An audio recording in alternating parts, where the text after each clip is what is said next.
You are listening to You and the Truth, where we will give you the truth face to face. Now, what you do with it is up to you. Hey guys, Rat and Ralph here with You and the Truth face to face. And I'll tell you, I'm excited today. This is brand new territory for me. For those of you that are Power Ranger freaks and fanatics, we have somebody on today that's just going to, you guys are going to just love him. He's going to blow your mind.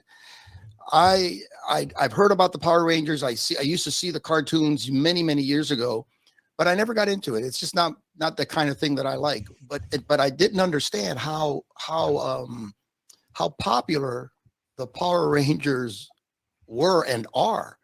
So this is great stuff. And so I got my co-host J-Rod Z over there, and then I've got our man that's going to explain this whole Power Ranger thing, and he's going to concentrate on the Green Ranger. Okay, for those of you that know the Rangers, you know what he's talking about. So we'll take it from there. Poof, man, it's great to have you on. I'm going to ask you this question first. Okay. Thank you for having me. Man, it's our pleasure. Look, I know nothing about the Power Rangers. Just imagine that you're talking to a total dummy when it comes to this. And just explain who they are, where they came from, how this whole thing started, the beginning. And then you want to get into a particular Power Ranger who really is the subject of our episode today, correct? Sure. Okay, so go do your thing, Boom. So as far as with Power Ranger, I can definitely speak on as far as where it started, why it was, important for myself, for our generation, the generation of myself and Jason, late 30s. This show's been going on now. It's celebrating its 30-year anniversary. I think they're going to have an episode in April. That's basically celebrating the last 30 years. And basically, as far as with the show, it started back in 1993, and it was a show about teenagers with attitude. And what made it very interesting, as far as like for us, is the fact that it was kids, doing karate, fighting monsters. It's that whole plot, that whole storyline. And what I think is pretty cool about it, when you go back and I show it to my son, is that there's actual lessons being taught in this TV show, right? That that's one of the things that we've kind of gotten away from as far as when we talk about either TV, movies, etc. Hey, Pooh, can I ask you a question? When this thing started, was this a cartoon, or because I remember the actual Power Rangers, actual people? Mm-hmm. Did this start as a cartoon, or did it start as actual people? Then they turned it into a cartoon. What's very interesting, Ralph, that you asked that question. Actually, it was a live action show and it was a very interesting. Like when I say live action, meaning like with actual people. So it wasn't an actual cartoon. And it wasn't even a show that started in America. It actually started in Japan somewhere in the mid-1970s. So by the time it got over here, it was almost already celebrating 20 years. And the way that they did it is that they would go ahead and splice footage between as far as the TV show from Japan. And then basically they would have like the Saved by the Bell sections here, in the sense that you would have like the American actors, doing their part in the actual episode itself, and then when they would fight in costume, it was never really them. It was the Japanese counterparts. Oh, interesting. Very smart. Very interesting. I mean, it was a deal that the guy who bought the footage, Haim Saban, he basically went ahead and did some kind of deal with them where he can buy footage and then bring it over here. And I don't want to say make it seem, but basically he kind of made it seem that he did the entire show here in America, but in reality, he was only filming the parts where the kids were like in the park or in school or in the juice bar or whatever the case was, and that's what they were filming here in America. And obviously, we're talking about the Green Ranger. The Green Ranger is one of, at this point, because we're talking 30 years, one of hundreds of Power Rangers at this point. I don't keep up with the show anymore, but definitely. The roles that he played, like anytime he showed up, basically, I would turn the TV on. Really? Yeah. Let me ask you, why the Green Ranger? Of all the Rangers, why the Green Ranger? That's an interesting question.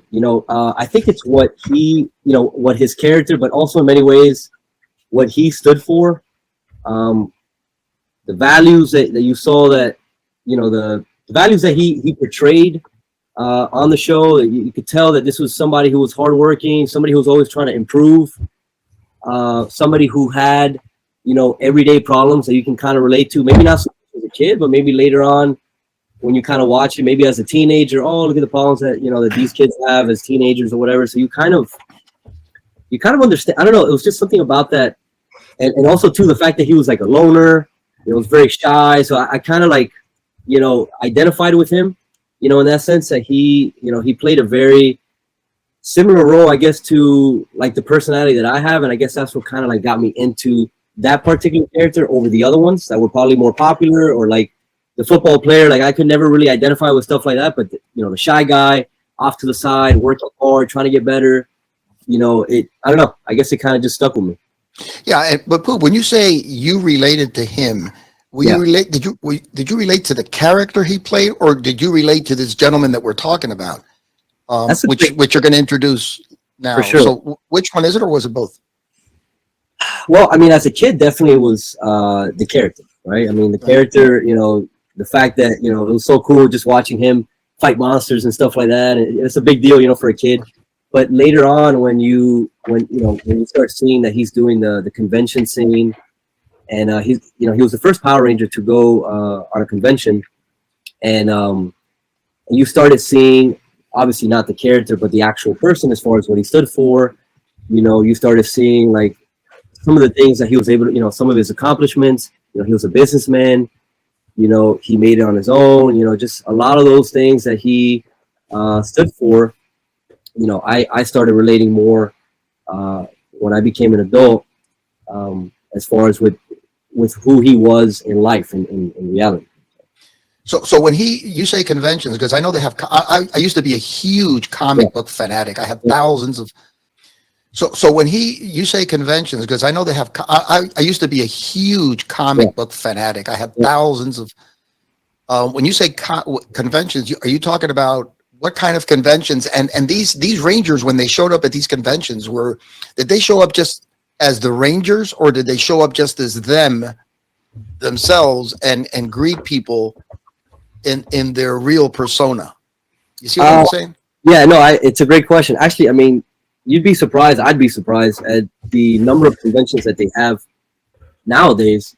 And it could be for, like you said, comic books. It could be for anime. It could be for movies.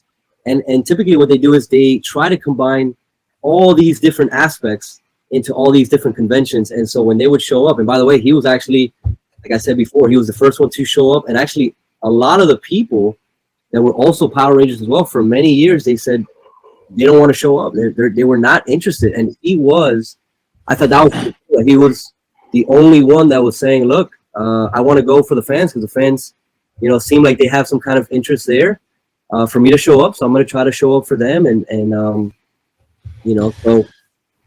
Yeah, if I may, because I think, and it was my bad, because I think I should have identified who you're talking about, because you've been talking about, when you say he, of course, everybody relates to the Green Ranger, but the Green Ranger is a human being. I mean, this is a guy behind the costume.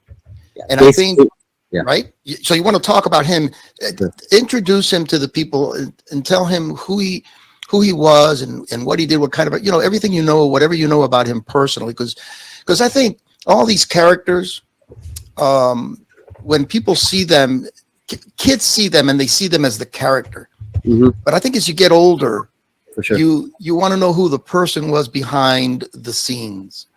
Do you remember the original Lone Ranger, Clayton Moore? You don't know, because you were no. Oh, I was born in 1950. The original Lone Ranger was a guy by the name of Clayton Moore. Okay. And I remember I used to be fascinated by him, the Lone Ranger, the way he handled his guns. And what I loved about him, he always got in these fist fights with people, and his hat never fell off. He was tumbling all over the place. They would hit him, and he wouldn't. It was just. And I saw him live once on stage. We went to a little Cuban theater here where they had a movie, and back then you had the news flash. I'm going off topic, but it's very important because it relates to this. Right. You used to have the news, the people, you walk into the theater, it cost like 25 cents to get into the movie, and you would watch the newscast, and then they would show the main feature, and then there was a halftime show. And I remember they presented the Lone Ranger. And he came out, Clayton Moore, and he was on stage. He was dressed in it. And I was just sitting there. I'm like 8 or 9. I'm salivating. And he takes out his guns and he starts twirling them and stuff like that. And I remember afterwards, he was outside in the lobby. And everybody was so fascinated, not only the kids, Poob and Jason, but the grown-ups. My father was a huge Lone Ranger fan. So he was able to relate to him as a person. And he was so nice. You see what I'm saying? So this is what I'm trying to get at with this guy, Jason Frank, right? Yeah. Talk to us a little. What is it, Jason? What now? It's Jason David Frank. Jason David Frank. So tell us a little bit about him as a person, and what effect, if any, he had on your life. Sure. So as far as Jason David Frank, he came from humble beginnings. His father was a truck driver. His mom was a stay-at-home mom, so they had a very humble life. But it was very interesting because his dad had bought acres of land, and on these acres of land, he actually had bought a couple trailers and set it up as their mobile home. But they had all this space, and that's what they had. And for a lot of people who don't know, and Ralph, maybe you can correct me a little bit with this, but we also had an outhouse. And if I'm not mistaken, with an outhouse, there was no running water or electricity as far as with an outhouse, correct? That's correct. That's correct. It was a bathroom outside. It was a little hut. You've seen them in movies. Yeah. Right, Jason, you've seen those, right? In movies where they have the little hut and people would go in there. A latrine. A military latrine, yeah. A latrine, yeah. Very. So this is, how long ago was this? You're talking about his parents, so that must have been. I'm talking about, this is his childhood. Like this is how he grew up. And how old would he be now? How old would he would have been? He was born in 1973. Yeah, so he would have been almost 50 towards the end of this year. Wow, so he's really a young. Well, to me, he's a young man. Yeah, so 50. Don't laugh, Jason. You're not. Hey, I'm proud of being my age, man. I've been around, so I've been around. I've been around. I've been around. I love to say that, but it's true. But at 50 years old, and from what I've heard from you, is a very interesting story about this man and the effect that he had on so many people. Well, the way that I think when you start looking at his history as far as how he got into karate, right? Because karate, the biggest thing, it teaches so many things, but one of the main components is discipline, right? And this guy was a very disciplined guy. And I'll get into that in a little bit, but it's interesting because he started karate at age 4, and he trained under these two guys, Louis and Chris Casamassa. Interesting story about Chris Casamassa, just kind of like a side note. This is basically the guy who played Scorpion in the Mortal Kombat movie. Wow, It's cool. Which for us, again, our generation, right? Our generation, me and Jason, like Mortal Kombat also was a big thing as well. Yeah, that's awesome. And that form of karate today, if they would have been doing it today, it would have been considered MMA. So he would have been considered. It would have been considered what? It would have been considered MMA. Oh, MMA. Okay. Yeah. But by the way, I don't want to interrupt you, but just so people know, Jason, you're heavy into the martial arts. I think you have a black belt. 7th Yeah. degree? So I'm a 6th degree black belt in karate, a 5th degree in jiu-jitsu. I've competed at multiple levels, MMA, karate. I competed in jiu-jitsu, kickboxing, boxing, you name it. So yeah. So you're familiar with all this. Yeah, I have a black belt too, Jason. I wear it so my pants don't fall down. It's leather, huh? It's leather. It's leather. Right. Boy, that's a fascinating world. Do you have any experience, Poob, in the martial arts, or? I did some karate when I was a kid. I got all the way up to red belt, and every single day, one of my biggest regrets, honestly, is the fact that I didn't follow through. And I left it for basketball, which is a real shame because it's a skill that, you know, I can shoot from anywhere. You give me the ball, I can shoot from anywhere. But what is that skill even worth? Like, Yeah, right, exactly. But the value, and that's what a lot of kids don't understand, that the value of something like that, of self-defense, of being able to defend yourself, your family, is such a big deal, you know. But you don't. If as a kid, it's very difficult to understand that, you know. Well, you know, that's a great lesson. That's a great lesson, Poob. I have to tell you, because many kids, I don't know if you know this, my wife and I, for many, many years, almost 40 years now, we've had a music conservatory. My wife is a classic pianist. Oh, wow. She's not only that, she's a wonderful piano teacher, which is an art in and of itself, because a lot of people play music, they don't know how to teach. And she's been doing this for many, many years. And I can't tell you how many kids, hundreds of kids have gone through our studio. It's Stage Masters Music, a little plug there. But what happens is some of these kids, some of them stay on, but the majority quit. And then later, somehow they stay in touch with her, because she stays in touch with kids that she used to teach 30 years ago. Wow. Yeah, and it's amazing. And now they have kids, and they bring their kids to her, right? And I can't tell you how many of these kids, they all say the same thing. Right. I am so sorry that I didn't continue my musical education, because that's something you can do for the rest of your life. Like you guys in martial arts, that's something you learn. You carry that with you for your life. Yeah. Not even to talk about the fact that you can, you know, defend someone or help someone in a situation, but the fact that you can do that the rest of your life and even teach it, that's a fascinating thing. So yeah, I guess you must have regrets that you didn't do that. Is it too late for you? You're in your 30s. You can do that. Am I putting you on the spot? I'm putting you on the spot. Right?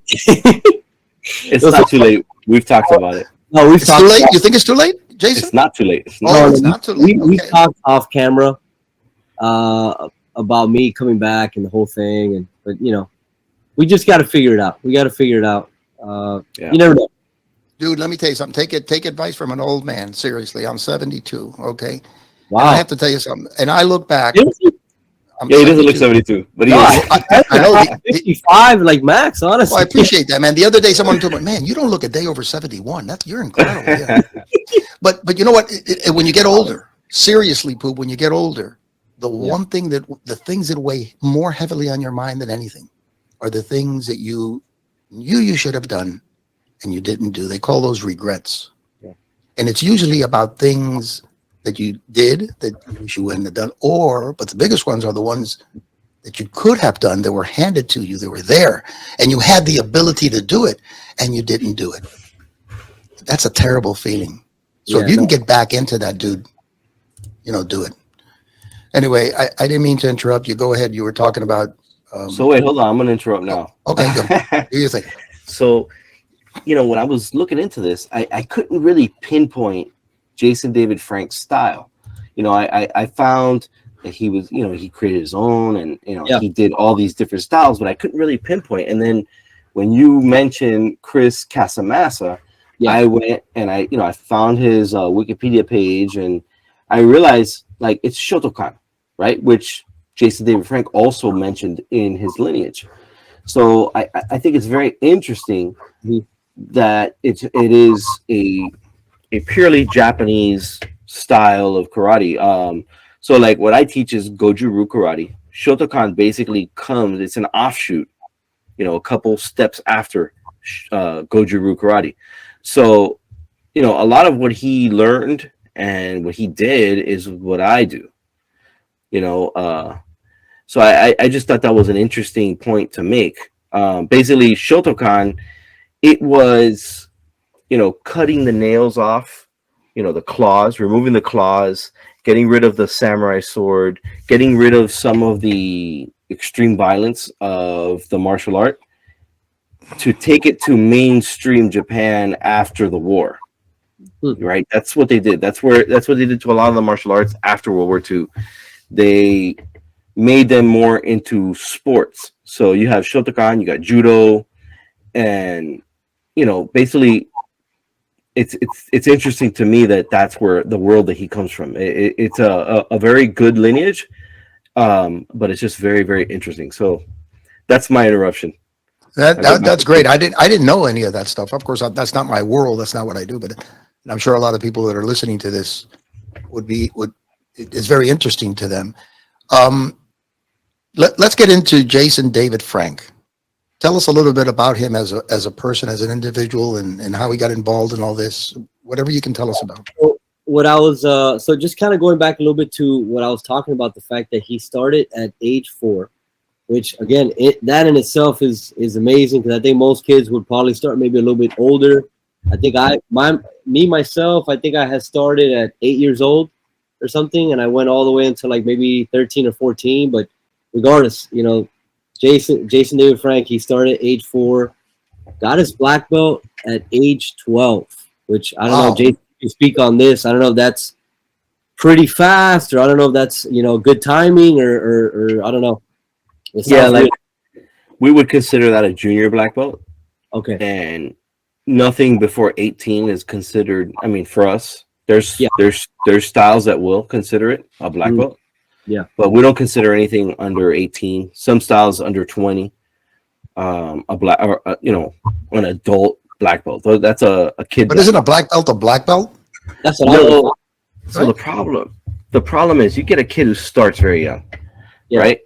How do you keep them motivated to get all the way to the end? So you have to come up with all of these different, you know, ideas to try to keep them engaged. And then, you know, you can look at it in a nefarious way, like, oh, you're trying to make money off of them. But, you know, it's not that. It's you just want to keep, because, okay, the kid leaves. All right, you get another kid. It's not really about that.